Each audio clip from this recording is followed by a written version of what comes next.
आधी रात 8 बजे सोने वाली देवरानी और 12 बजे डिनर करने वाला ससुराल। राधिका नीरज के कमरे में आती है तो देखती है कि नीरज गहरी नींद में सो रहा था। राधिका उसकी रजाई खींचते हुए कहती है, नीरज उठ ना, जल्दी उठ, मुझे कॉलेज के लिए देर हो रही है। राधिका दीदी सोने दो ना, एक तो ठंड लग रही है, ऊपर से तुम रजाई खींच रही हो। नीरज तुझे पता है ना कि सुबह सुबह यहाँ कोई बस नहीं आती और मेरे एग्जाम चल रहा है। अगर तू नहीं उठेगा तो मैं लेट हो जाऊंगी, प्लीज उठ जा। ओहो दीदी, अगर तुझे सुबह सुबह नींद नहीं आती तो क्या हमें भी नहीं आती? एक तो इतनी ठंड है, ऊपर से तू रोज सुबह उठा देती है। नीरज ज्यादा बात मत कर, जल्दी कर, मुझे छोड़कर आ वरना मैं लेट हो जाऊंगी।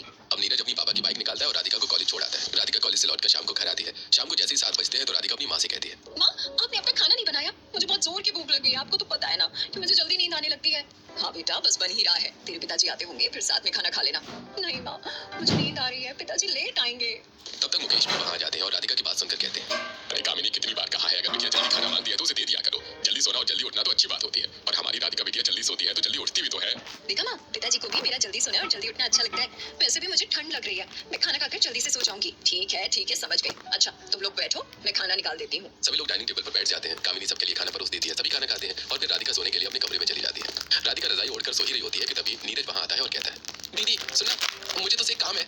हाँ नीरज बता, तुझे क्या काम है और जल्दी बता, क्योंकि मुझे नींद आ रही है, मुझे सोना है। तुझे पता है मैं सुबह जल्दी उठती हूँ। हाँ, मुझे पता है कि तू रात को 8 बजे खराटे मारकर सो जाती है और इतनी ठंड में भी सुबह इतनी जल्दी उठ जाती है। तो मेरी बुराई करने आया था क्या मेरे पास? ये सब छोड़, तो अपना काम बता वरना मैं सो जाऊंगी। दीदी सुनना, मैं अपने दोस्तों के साथ बाहर जा रहा हूँ और एक दोस्त की बर्थडे पार्टी है। तुझे तो पता है ठंड के कारण मम्मी पापा जाने की परमिशन नहीं देते, इसलिए मैं चुपचाप जा रहा हूँ। बस मैं रात को आऊंगा तो तू दरवाजा खोल देना। अरे लेकिन तू क्यों जा रहा है? तुझे पता है ना कि बाहर बहुत ठंड है, और अगर माँ को पता चल गया तो वो बहुत गुस्सा करेंगी। हाँ दीदी, इसीलिए तो तुझे कह रहा हूँ कि तू दरवाजा खोल देना और माँ को पता मत चलने देना। और सुन, तेरा फोन दिखा। नीरज राधिका का फोन लेकर 10:30 बजे का अलार्म लगा देता है और कहता है, देख रात में मत सो जाना, मैं 10:30 बजे आ जाऊंगा, तू दरवाजा खोल देना। हाँ बाबा, खोल दूंगी, अब तू जा। अब नीरज चला जाता है। नीरज के जाने के बाद राधिका मोबाइल चलाने लगती है। थोड़ी देर बाद उसे बहुत तेज नींद आने लगती है और राधिका सो जाती है। रात के 10 बज जाते हैं और नीरज पार्टी से वापस आकर दरवाजे पर खड़ा होकर राधिका को फोन लगाता है, लेकिन राधिका फोन नहीं उठाती। तभी नीरज अपने मन में सोचता है, हे भगवान, दीदी को कहा था कि सोना मत, लगता है वो खराटे मारकर सो गई है। अब मैं क्या करूं? अगर माँ को पता चल गया तो वो मुझ पर बहुत गुस्सा करेंगी। तब नीरज जैसे तैसे पीछे की खिड़की से कूद कर घर के अंदर आता है और चुपचाप राधिका के कमरे में जाकर उसे जगाकर कहता है, दीदी तू बिल्कुल अच्छी नहीं है, मैं कितनी देर से ठंड में बाहर खड़ा था और तू है कि घोड़े बेचकर सो रही है। राधिका नीरज की बात सुनती है और फिर रजाई ओढ़कर सो जाती है। अरे ये तो पूरी कुंभकर्ण है। अब नीरज भी अपने कमरे में आकर सो जाता है। जहाँ एक तरफ राधिका रात को 8 बजे सो जाती है तो वहीं दूसरी तरफ मालिनी अपने ससुराल में रात को 11 बजे खाना बनाते हुए सोच रही थी, हे भगवान, इतनी ठंड के मौसम में भी मेरे ससुराल वाले 12 बजे रात को डिनर करते हैं, तो मुझे रात को 12 बजे तक खाना बनाना पड़ता है। मुझे समझ नहीं आता ये लोग सुधर क्यों नहीं सकते। ऐसे समय बीतता है। राधिका के लिए एक दिन मालिनी के देवर का रिश्ता आता है। घर वाले भी उस रिश्ते के लिए हाँ कर देते हैं और फिर राधिका की चिटमंगनी पर ब्याह हो जाता है। राधिका शादी करके अपने ससुराल आ जाती है। राधिका की सास उसकी आरती उतारने के बाद कहती है, बहू दाहिने पैर से कलश गिराकर गृह प्रवेश करो और घर के अंदर आओ। राधिका कलश गिराकर गृह प्रवेश करती है। तभी राधिका की नंद उससे कहती है, आप भाभी अपने कमरे में बाद में जाना, सबसे पहले यहाँ बैठो और हम दोनों ढेर सारी बातें करेंगे। निहारिका राधिका को सामने हॉल में ही बिठा लेती है और उससे बातें करने लगती है। थोड़ी देर बाद राधिका को नींद आने लगती है। ये देखकर राधिका के ससुर कहते हैं, अरे निहारिका बेटा, तुम्हारी भाभी थक गई होगी, उन्हें नींद आ रही है, उन्हें उनके कमरे में छोड़ाओ, बाकी बातें बाद में करना। अपने पिताजी की बात सुनकर निहारिका राधिका को उसके कमरे तक पहुंचा देती है और वहां से चली जाती है। तब सोनल राधिका से कहता है, आओ राधिका, देखो ये है हमारा कमरा। राधिका सोनल को देखकर मुस्कुराती है। फिर वो वॉशरूम में जाकर नाइट सूट पहनकर बेड पर आती है। दोनों थोड़ी देर बातें करते हैं और कुछ देर बाद राधिका कहती है, सोनल जी मुझे बहुत जोर से नींद आ रही है, आप बुरा ना माने तो मैं सो जाऊं? राधिका, मैं समझ सकता हूँ कि तुम बहुत थक गई हो, इसलिए तुम्हें जल्दी नींद आ रही है। ठीक है, सो जाओ, हम बाकी बातें कल करेंगे। अब राधिका रजाई ओढ़कर सो जाती है और अगले दिन सुबह सुबह ही राधिका उठ जाती है। राधिका को उठता देखकर सोनल कहता है, अरे राधिका, तुम्हें इतनी जल्दी उठने की कोई जरूरत नहीं है, हमारे घर में इतनी जल्दी कोई नहीं उठता। वैसे भी ठंड का मौसम है, सो जाओ, बाद में उठना। नहीं सोनल जी, मुझे सोने की आदत है, मुझे कोई दिक्कत नहीं, आप सो जाइए, मैं नहा लेती हूँ। राधिका वॉशरूम में जाकर नहाती है और तैयार होकर बाहर हॉल में आती है तो देखती है कि अभी तक कोई नहीं उठा है। तभी राधिका, सुबह के 8 बज गए हैं लेकिन अभी तक कोई सोकर नहीं उठा, शायद सब थक गए होंगे इसीलिए नहीं उठे होंगे। ऐसा करती हूँ, सबके उठने तक मैं टीवी ही देख लेती हूँ, क्योंकि मुझे तो अब नींद आने से रही। यही सोचकर राधिका टीवी ऑन करके देखने लगती है। काफी देर हो गई थी, अब तो राधिका बोर भी होने लगी थी। थोड़ी देर बाद राधिका के सास ससुर वहां आते हैं। राधिका उन्हें देखकर उठकर उनके पैर छूती है और कहती है, माँ जी, मैं आप लोगों के उठने का ही इंतजार कर रही थी। अरे बेटा, ठंड में तुम इतनी जल्दी उठने की क्या जरूरत थी भला? माँ जी, मुझे जल्दी उठने की आदत है, आप लोग बैठिए, मैं आपके लिए चाय बनाकर लाती हूँ। ऐसा कहकर राधिका रसोई में जाती है और अपने सास ससुर के लिए चाय बनाती है। फिर बैठकर उनसे बातें करती है। थोड़ी देर बाद घर के बाकी सभी लोग भी उठ जाते हैं। तब श्यामा मालिनी से कहती है, बहू, आज राधिका का उसके ससुराल में पहला दिन है, इसलिए खाना तुम ही बना लो। वैसे भी पड़ोस की औरतें राधिका से मिलने आती ही होंगी। ठीक है माँ जी, मैं बना लेती हूँ। अब मालिनी खाना बनाने के लिए रसोई में चली जाती है। दोपहर में सभी औरतें आती हैं और राधिका से मिलकर उसकी बहुत तारीफ करती हैं। तब शिवानी कहती है, श्यामा, तुम्हारी बहू तो सचमुच बहुत ही सुंदर है। हाँ, मैं उस बहू को बहुत चुनकर लाई हूँ। मुंह दिखाई के बाद सभी पड़ोसन अपने अपने घर चली जाती है। धीरे धीरे राधिका की शादी को 4 दिन बीत जाते हैं। आज राधिका सभी लोगों के साथ हॉल में बैठकर बातें कर रही थी। तभी सोनल वहां आता है और कहता है, माँ, मेरी ऑफिस की छुट्टियां अभी 8 दिन और बची हैं। 8 दिन बाद मेरी छुट्टियां खत्म हो जाएंगी, तो अगर आप कहें तो मैं राधिका को कहीं घुमा लाऊं? हाँ बेटा, तुम्हें तो राधिका को बाहर घुमाने ले जाना ही चाहिए। अरे सोनल, मैं तुझे बताने ही वाला था, ये ले टिकट, मैंने तुम दोनों के लिए मनाली की 2 टिकट करवा दी है, तू आज ही राधिका को लेकर चला जा। ये सुनकर सोनल बहुत खुश हो जाता है। शाम की फ्लाइट से ही वो दोनों मनाली के लिए निकल जाते हैं। सोनल और राधिका मनाली की अलग अलग जगहों पर घूमते हैं, बोटिंग करते हैं, पहाड़ों में रील बनाते हैं, शॉपिंग करते हैं और अच्छे रेस्टोरेंट में खाना भी खाते हैं। इसी तरह देखते देखते 8 दिन बीत जाते हैं और वो घर लौट आते हैं। घर पहुंचकर रात 8 बजे राधिका अपने कमरे में आती है और सोनल से कहती है, सुनो, मुझे बहुत नींद आ रही है, मैं सो जाती हूँ। अरे राधिका, अभी तो 8 बजे है और हमने अभी खाना भी नहीं खाया। मैंने शाम को बर्गर खा लिया था, अब मुझे भूख नहीं लग रही और वैसे भी बहुत थकान लग रही है, इसलिए मैं सो जाती हूँ। ऐसा कहकर राधिका सो जाती है। अगले दिन सुबह उठकर राधिका रसोई में जाती है और अपनी जेठानी के साथ काम करने लगती है। तब मालिनी कहती है, आओ राधिका, माँ जी ने कहा था आज सबके लिए खाना तुम बनाओगी। मैंने सारी तैयारी कर दी है, अब तुम जल्दी जल्दी खाना बनाओ, तब तक मैं घर के बाकी काम कर लेती हूँ। ऐसा कहकर मालिनी वहां से चली जाती है। राधिका पालक पनीर, आलू मटर, चावल, रोटी और सूजी का हलवा बना लेती है। फिर सभी लोग डाइनिंग टेबल पर आ जाते हैं और राधिका सबको खाना परोसती है। खाना खाकर राधिका के जेठ कहते हैं, राधिका, खाना तो तुमने सच में बहुत स्वादिष्ट बनाया है। वैसे आज से सोनल का ऑफिस भी शुरू हो रहा है, तो तुम हम दोनों के लिए लंच रख देना। ठीक है जेठ जी, मैं रख दूंगी। घर के मर्द नाश्ता करके टिफिन लेकर ऑफिस चले जाते हैं और राधिका भी मालिनी के साथ मिलकर सारा काम निपटा देती है। दोपहर में मालिनी अपनी सास और देवरानी से कहती है, राधिका माँ जी, सारा काम खत्म हो गया है, चलिए अब छत पर चलते हैं, थोड़ी देर धूप में बैठेंगे और साथ में मटर भी छील लेंगे। अब मालिनी, राधिका और श्यामा तीनों छत पर जाती है और चटाई पर बैठकर धूप सेकते हुए मटर छीलने लगती है। ये देखकर पड़ोसन मिताली कहती है, अरे श्यामा बहन, अब तो तुम्हारे घर में दो बहुएं आ गई हैं, अब तो जरा शाम को बाहर निकल कर हमारे घर भी आ जाया करो। हाँ हाँ मिताली बहन, जरूर आऊंगी। अब शाम हो जाती है और सभी लोग छत से नीचे उतर आते हैं। तब राधिका अपनी सास से कहती है, माँ जी, मैं रसोई में जाकर खाना बना लेती हूँ। अरे नहीं नहीं राधिका बहू, अभी तो शाम के 8 भी नहीं बजे हैं, हमारे घर में तो सभी 12 बजे डिनर करते हैं, इतनी जल्दी खाना बनाओगे तो ठंडा हो जाएगा, इसलिए थोड़ा रुक कर बनाना। हे भगवान, ये लोग 12 बजे खाना खाते हैं, मैं तो 8 बजे ही सो जाती हूँ। ठीक है माँ जी, तो मैं अपने कमरे में जाकर थोड़ा आराम कर लेती हूँ। अब राधिका अपने कमरे में चली जाती है। तभी उसकी माँ का फोन आता है। कैसी है राधिका बेटा? और सबसे पहले ये बता, तूने रात को जल्दी सोने की आदत छोड़ी या नहीं? नहीं माँ, लेकिन ये लोग 12 बजे डिनर करते हैं और मुझे तो नींद आ रही है, मैं सोने जा रही हूँ। अरे नहीं नहीं राधिका, ऐसा मत करना, टीवी ऑन करके देख ले, ससुराल में इतनी जल्दी सोना अच्छी बात नहीं होती। माँ की बात सुनकर राधिका फोन रख देती है और टीवी ऑन करती है। टीवी देखते देखते उसे नींद आ जाती है और वो गहरी नींद में सो जाती है। तभी रात 9 बजे निहारिका उसके कमरे में आती है। राधिका भाभी चलिए, माँ बुला रही है। तभी राधिका चौंक कर उठती है। लगता है आपको नींद आ गई थी, चलिए माँ बुला रही है। राधिका हॉल में आती है। तब श्यामा कहती है, राधिका बहू, ऐसा करो, मालिनी बहू के साथ खाना बनवा लो, सबको भूख लग रही है। अब राधिका रसोई में जाती है। तभी मालिनी कहती है, अरे राधिका तुम आ गई, ऐसा करो खाना बना लो, मुझे अपने कमरे की सफाई करनी है तो मैं वो कर लेती हूँ। ऐसा कहकर मालिनी वहां से चली जाती है। अब राधिका नींद में खाना बनाने लगती है। खाना बनाते हुए राधिका, ये लोग मुझे नींद से जगाकर खाना बनवा रहे हैं, ऊपर से जेठानी जी भी बहाना बनाकर यहाँ से चली गई। ऐसा कहते कहते राधिका सबसे पहले दाल चावल चढ़ाती है, फिर आलू उबालकर आलू और मटर की सब्जी बनाती है और फिर रोटियां बनाती है। अंत में वो सलाद काटकर सभी के लिए खाना लगाती है। खाना लगाने के बाद राधिका कहती है, आप लोग खाना खा लीजिएगा, मैं सोने जा रही हूँ, मुझे बहुत नींद आ रही है। अरे राधिका बहू, तुम खाना नहीं खाओगी क्या? पहले खाना खा लो फिर सो जाना। नहीं नहीं पिताजी, शाम को मैंने हल्का फुल्का खाना खा लिया था, मुझे बहुत नींद आ रही है, मैं सोने जा रही हूँ। ऐसा कहकर राधिका सोने के लिए चली जाती है। तब निहारिका मालिनी से कहती है, अरे मालिनी भाभी, हमारे कॉलेज के एग्जाम खत्म हो गए हैं और अब कॉलेज का टाइम सुबह शिफ्ट हो गया है, तो प्लीज आप मुझे सुबह जगा देना और मेरा टिफिन भी बना देना। हाँ मालिनी, मेरा भी ऑफिस टाइम सुबह का हो गया है, इसलिए कल से तुम सुबह मुझे भी जगा देना और जल्दी नाश्ता बना देना।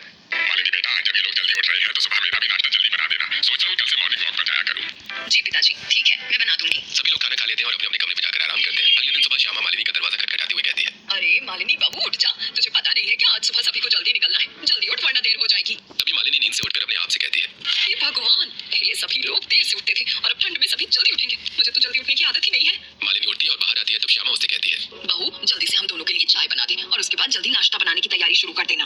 मालिनी रसोई में जाती है। तभी राधिका भी उठकर वहां आ जाती है। मालिनी राधिका को देखकर कहती है, अरे राधिका, तुम भी उठ गई? हाँ भाभी, मैं तो सुबह जल्दी उठ जाती हूँ, लाइए चाय मैं बना देती हूँ, तब तक आप कुछ और कर लीजिए। राधिका, तुम चाय बना रही हो तो नाश्ता भी बना लो, दरअसल मुझे रात को सोने में बहुत देर हो गई थी, इसीलिए मुझे बहुत नींद आ रही है, मैं थोड़ी देर जाकर सो जाती हूँ। ठीक है भाभी, आप सो जाओ, नाश्ते को मैं देख लेती हूँ। मालिनी अपने कमरे में जाती है और रजाई ओढ़कर सोने लगती है। तभी विकास कहता है, अरे मालिनी, तुम सो रही हो? मैंने तुम्हें बताया था ना कि मुझे सुबह जल्दी ऑफिस जाना है। आपको क्या लगता है मैं इस घर की इकलौती बहू हूँ? अरे राधिका भी इस घर की बहू है, उसे जल्दी उठने की आदत है, उसने कहा है कि नाश्ता वो देख लेगी, तो प्लीज मुझे सोने दीजिए। अब मालिनी सो जाती है। राधिका रसोई में सभी के लिए नाश्ता बनाती है, टिफिन पैक करती है, सभी लोगों को नाश्ता करवाती है और टिफिन देती है। सभी लोग अपने अपने काम पर चले जाते हैं। तभी राधिका घर की साफ सफाई करती है। अब 11 बजे मालिनी सोकर उठती है और डाइनिंग टेबल पर आती है। तभी वो राधिका कहती है, राधिका, मुझे भी नाश्ता दे दो। तभी सोनल भी उठकर आ जाता है और सोनल कहता है, राधिका मेरा भी नाश्ता लगा दो। हाँ, मैं अभी लगा देती हूँ। अब राधिका सोनल और मालिनी का नाश्ता लगाती है, साथ में वो खुद भी नाश्ता करती है। फिर वो सोनल का टिफिन तैयार करती है और सोनल को देती है। वो ऑफिस चला जाता है और मालिनी नाश्ता करके हॉल में जाकर टीवी देखने लगती है। इधर राधिका घर के सारे बर्तन धोती है, उसके बाद घर की साफ सफाई करती है और कपड़े इकट्ठा करके कपड़े धोती है और फिर उन्हें छत पर फैला देती है और छत पर धूप में बैठकर मोबाइल चलाने लगती है। ऐसी शाम हो जाती है और राधिका अपनी सास के पास आकर कहती है, माँ जी, आप कहें तो मैं अभी डिनर बना लूँ? अरे नहीं नहीं राधिका बहू, अभी से डिनर बनाएगी तो ठंडा हो जाएगा, हमारे यहाँ सभी को 12 बजे डिनर करने की आदत है। लेकिन माँ जी, मुझे तो रात को 8 बजे ही नींद आ जाती है, वैसे भी मैं सुबह जल्दी उठती हूँ, इसीलिए जल्दी सो जाती हूँ। कोई बात नहीं राधिका बहू, तूने सुबह का खाना बना लिया था, शाम का खाना मालिनी बना लेगी। माँ जी, मेरे सिर में आज बहुत दर्द है, राधिका आज तुम खाना बना लो, मैं कल से बना लूंगी। ऐसा कहकर मालिनी अपने कमरे में चली जाती है। तब राधिका की सास उससे कहती है, बहू, मालिनी के सिर में दर्द है, इसलिए तुझे ही खाना बनाना पड़ेगा, वैसे अभी खाना बनाने में समय है, तू अपने कमरे में जाकर आराम कर ले, मैं तुझे खुद ही बुला लूंगी। श्यामा की बात सुनकर राधिका अपने कमरे में जाती है और लेटते हुए सोचती है, मैं तो इतनी थक गई हूँ कि मुझे थोड़ी देर में नींद आ जाएगी, फिर मैं खाना कैसे बनाऊंगी। चलो कोशिश करती हूँ कि ना सोऊं। ऐसा सोचकर राधिका टीवी चालू करती है और देखने लगती है, लेकिन थोड़ी देर में उसे नींद आ जाती है और वो सो जाती है। रात को 9 बजे सोनल वहां आता है और राधिका को जगाते हुए कहता है, क्या बात है राधिका, तुम इतनी जल्दी सो गई, मेरे आने का इंतजार भी नहीं किया। दरअसल सोनल, आप तो जानते हो कि मुझे जल्दी सो जाने की आदत है, इसलिए मुझे नींद आ गई थी। तभी निहारिका वहां आती है और कहती है, भाभी, मैं आपको खाना बनाने के लिए बुला रही है। सभी लोग आ चुके हैं और सभी को भूख लगी है, जल्दी बाहर आ जाओ। अब राधिका रसोई में आती है और खाना बनाना शुरू करती है। वो आलू टमाटर की सब्जी, दाल, चावल, रोटी और सलाद बना लेती है और सभी लोगों को परोस देती है। खाना काफी ज्यादा अच्छा बना था, इसलिए सभी लोग तारीफ करते हैं। राधिका को बहुत नींद आ रही थी, इसलिए वो अपने कमरे में जाकर सो जाती है। अगली सुबह निहारिका राधिका का दरवाजा खटखटाते हुए कहती है, भाभी जल्दी उठो, मुझे कॉलेज के लिए देर हो रही है, जल्दी उठकर मेरा नाश्ता बना दो। बेचारी राधिका ठंड में उठकर आती है और सभी के लिए नाश्ता बनाने लगती है। वो पहले निहारिका और विकास को नाश्ता देती है, दोनों नाश्ता करके चले जाते हैं। उसके बाद वो अपने ससुर और पति को भी नाश्ता देती है। फिर मालिनी भी नाश्ता करती है। उसके बाद राधिका सारा दिन घर के काम में लगी रहती है। ऐसी शाम हो जाती है और राधिका अपनी सास से कहती है, माँ जी, मैं बहुत थक गई हूँ, तो ऐसा करती हूँ कि मैं जाकर सो जाती हूँ। आज डिनर जेठानी जी बना लेंगी। तभी मालिनी कहती है, राधिका, वैसे तो मैं ही खाना बना लेती, लेकिन मेरा एक बहुत इंपॉर्टेंट कॉल आने वाला है। मेरी एक फ्रेंड है जो मुंबई शिफ्ट हो गई है, वही कॉल करने वाली है, तो प्लीज आज खाना तो बना लो। ठीक है जेठानी जी, मैं खाना बना लूंगी। बहू, अभी तुम 2 घंटे अपने कमरे में जाकर आराम कर लो, फिर 10 बजे मैं तुम्हें बुला लूंगी, तब तुम खाना बना लेना। अब राधिका अपने कमरे में जाकर लेट जाती है और उसे नींद आ जाती है और वो गहरी नींद में सो जाती है। 10 बजे निहारिका जाकर राधिका को जगाती है। इसके बाद राधिका रसोई में जाकर खाना बनाती है और खाना आते हुए वो मन ही मन सोचती है, हे भगवान, कैसा ससुराल मिला है मुझे। रोज रात को नींद से उठकर खाना बनाना पड़ता है। पता नहीं मेरे ससुराल वाले जल्दी खाना क्यों नहीं खा सकते। अब तो ये रोज की बात हो गई थी। मालिनी रोज कोई ना कोई बहाना बनाकर खाना नहीं बनाती थी और राधिका को रोज सुबह और शाम दोनों समय का खाना बनाना पड़ता था। बेचारी राधिका रात को नींद से उठकर खाना बनाती थी और उसकी नींद भी पूरी नहीं हो पाती थी। ऐसे ही एक दिन राधिका नींद से उठकर रसोई की तरफ आती है तो दरवाजे से टकराकर गिर जाती है। ये देखकर सोनल कहता है, अरे ये क्या राधिका, तुम कैसे चल रही हो। अगर कोई नींद में उठकर रसोई में खाना बनाने जाएगा तो गिरेगा नहीं तो और क्या होगा। अजीब लोग हैं आप लोग भी, रात को इतनी देर से खाना खाते हो। अगर आप लोग जल्दी खाना खा लोगे तो क्या हो जाएगा। अरे गुस्सा मुझ पर क्यों उतार रही हो, खाना ही तो बनाना है, बना लो। राधिका मुंह बनाकर रसोई में चली जाती है और खाना बनाने लगती है। ऐसे समय बीत रहा था। एक दिन राधिका रसोई में खाना बना रही थी, तभी उसे चाट मसाला नहीं मिलता। चाट मसाला तो मुझे दिखाई नहीं दे रहा। ऐसा करती हूँ कि जेठानी जी से ही पूछ लेती हूँ। ये सोचकर राधिका अपनी जेठानी के कमरे में जाती है। उसकी जेठानी अपनी सहेली से बात कर रही थी। तभी राधिका वहीं खड़े होकर उसकी बातें सुनने लगती है। यार, मैं तो कब से इंतजार कर रही थी कि मेरी देवरानी आए और मैं सारा काम उसके सिर छोड़ दूं। अब मेरी देवरानी आ गई है तो दोनों समय का खाना वही बनाती है। मैं तो किसी न किसी बहाने से बच जाती हूँ। अच्छा, तो ये बात है जेठानी जी, आपने मेरे साथ अच्छा नहीं किया। अब देखिए मैं क्या करती हूँ। अब राधिका रसोई में जाती है और खाना बनाकर डाइनिंग टेबल पर सभी को सर्व करती है। सभी लोग खाना खा लेते हैं। तब राधिका कहती है, आप लोगों को तो पता है कि मुझे जल्दी सोने की आदत है और मुझे नींद से उठकर खाना बनाने में बहुत दिक्कत होती है। वैसे भी रात का खाना जल्दी खा लेना चाहिए। क्या ऐसा नहीं हो सकता कि आप लोग रात को जल्दी खाना खा लें। बहू, आदतों को बदलने में समय लगता है। हमें रात को लेट खाना खाने की आदत है, वो इतनी जल्दी नहीं जाएगी। तो ठीक है, फिर मैं जल्दी खाना बनाकर रख दिया करूंगी और जेठानी जी गरम कर दिया करेंगी और आपको दे दिया करेंगी। अरे देवरानी जी, आपको तो पता है कि ठंड का मौसम है और गरम करने के बाद खाने का स्वाद ही खत्म हो जाता है। खाना गरम गरम बना हो तो अच्छा लगता है। हाँ राधिका बहू, मालिनी बहुत सही कह रही है। ठंड में तो खाना गरम गरम ही अच्छा लगता है। तभी अपने ससुराल वालों की बातें सुनकर राधिका मन ही मन सोचती है, इन लोगों को समझाना तो भैंस के आगे बीन बजाना है। मुझे इन सभी को समझाने का कोई और तरीका ढूंढना ही पड़ेगा। अब अगले दिन राधिका रात को नींद से उठती है और जाकर खाना बनाती है। तभी राधिका दाल चावल जानबूझकर जला देती है और रोटियां कच्ची उतार देती है और सब्जी में भी नमक तेज कर देती है। फिर वो सभी को खाना लगाती है तो सभी लोग खाना खाकर कहते हैं, भाभी, आज आपने कैसा खाना बनाया है? दाल चावल जल गए हैं, सारी रोटियां कच्ची है और सब्जी में तो इतना ज्यादा नमक है कि खाया ही नहीं जा रहा। दरअसल माँ जी, मुझे बहुत नींद आ रही थी और नींद में ही मैंने खाना बनाया, शायद इसीलिए जल गया होगा। और अभी भी आप मेरी आंखों को देख सकती हैं कि मुझे बहुत नींद आ रही है। कोई बात नहीं मालिनी बहू, अब तुम जल्दी से रसोई में जाकर सभी के लिए खिचड़ी बना दो, क्योंकि ये खाना तो खाया नहीं जाएगा। और क्या पता राधिका दोबारा नींद में खाना बनाए तो फिर ऐसे ही जलाते। माँ जी, इतनी रात को मुझे खाना बनाना पड़ेगा। ऐसा करते हैं ना कि बाहर से ऑर्डर करके कुछ मंगवा लेते हैं। मालिनी, रात के 1 बज रहे हैं और तुम्हें तो पता है कि हमारे इस एरिया में 12 बजे के बाद कोई भी फूड डिलीवरी अलाउड नहीं है। अब मजबूरी में मालिनी रसोई में जाती है और खिचड़ी बनाने लगती है। तभी राधिका कहती है, माँ जी, मुझे बहुत नींद आ रही है, तो मैं जाकर सो जाऊं। आपको तो पता है कि मैं सुबह जल्दी उठती हूँ। ठीक है राधिका बहू, तुम जाकर सो जाओ। अब राधिका जाकर सो जाती है और मालिनी सभी के लिए दाल चावल की खिचड़ी बनाती है और खिचड़ी बनाते हुए वो मन ही मन सोचती है, राधिका ने सब गड़बड़ कर दी। इससे तो अच्छा था कि मैं रात को ही खाना बना लेती। कम से कम मुझे इतनी देर तक इस ठंड में खाना तो नहीं बनाना पड़ता। अब मालिनी दाल चावल की खिचड़ी बनाकर सभी को गर्मा गर्म सर्व करती है। अगले दिन भी राधिका नींद से उठकर खाना बनाती है और जानबूझकर खाना चला देती है और सब्जी में मिर्च तेज कर देती है। फिर सभी को खाना लगाती है। तब उसके ससुर कहते हैं, अरे राधिका बहू, तुमने सब्जी में कितनी मिर्च डाल दी है, आहा, और सारा खाना जला दिया है। क्या करूं पिताजी, मुझे बहुत नींद आती है, इसीलिए खाना जल जाता है। अब ऐसे लगातार हर दिन खाना जल रहा था। तभी एक दिन श्यामा मालिनी से कहती है, मालिनी, तुम तो देख रही हो कि राधिका रोज नींद से उठकर खाना बनाती है और खाना जला देती है। ऐसा करो, आज से रात का खाना तुम ही बना लिया करो।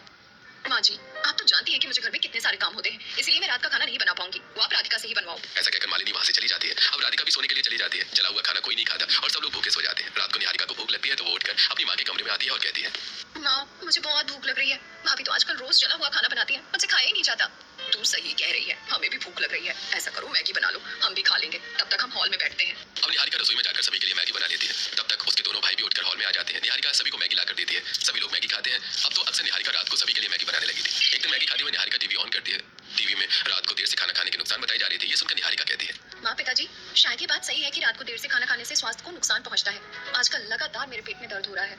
हाँ, आजकल मेरा स्वास्थ्य भी ठीक नहीं रहता। मुझे ऐसा लगता है कि राधिका जानबूझकर खाना जलाती है ताकि हम रात का खाना उससे बनवाए ही ना।